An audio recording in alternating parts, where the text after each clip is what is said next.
Melinda Gates Foundation is one of the largest charities in the world, but co-chair Melinda Gates is not only raising money, she's raising her voice. In her new book, The Moment of Lift, she writes about hearing the stories of women across the economic spectrum and why she wanted to share her own personal story. The hardest pieces for me to write were the most private parts of the book. Moments in our marriage where I was asking Bill for more equality, or moments where I do talk about abuse that I went through. That was the hardest piece to write. But I felt like in being vulnerable, if I would share those stories, people would understand, abuse, it can happen to absolutely anyone. And one of the reasons it's important to write about that is because it silences women. It silenced my voice. It took away my self-confidence for years. And I wanted to know for women that we have to share our stories, and it's in that sharing that we can actually change society. You do write pretty honestly about your marriage when you had to take times in your marriage where you were really looking for equality. Equality at the foundation, equality in terms of who does what at home and with the kids. What did Bill think about all that? The things I write about in the book is when our oldest daughter, Jen, was beginning kindergarten. We both agreed on the school we wanted her to go to, but it was a good 45 minutes round trip drive from our house.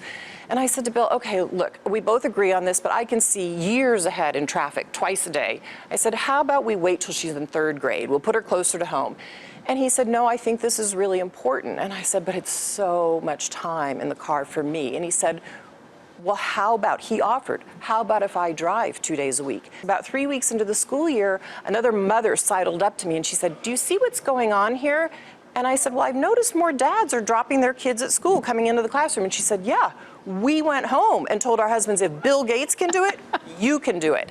And so what we didn't even realize is by having this conversation at home and changing things, we were role modeling for other families in the classroom. One of your big focuses at the foundation, and something you write a lot about in this book, is making sure that reproductive rights are something that you think is very important, and vocalizing that and doing something about it.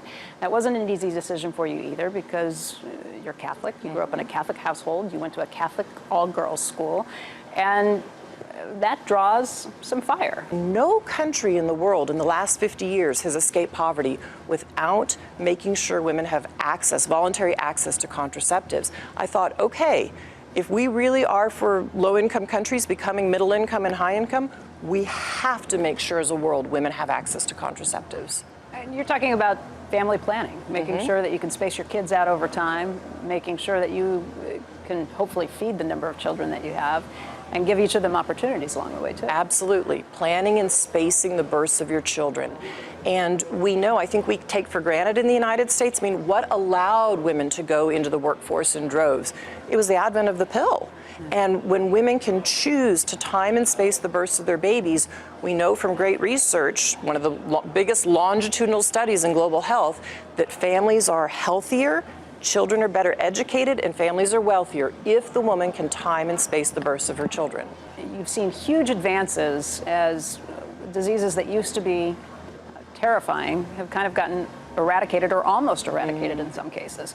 Do you get frustrated when you see the anti-vax movement in this country and the return of things like measles and mumps that should be preventable? I get very frustrated. The fact that the U.S., we have forgotten what some of these diseases are like, and that they not only affect our own children, but they affect other people's children or other people whose immune system is down, that's not right. You need to vaccinate your children. It saves lives. We're believing things that aren't true.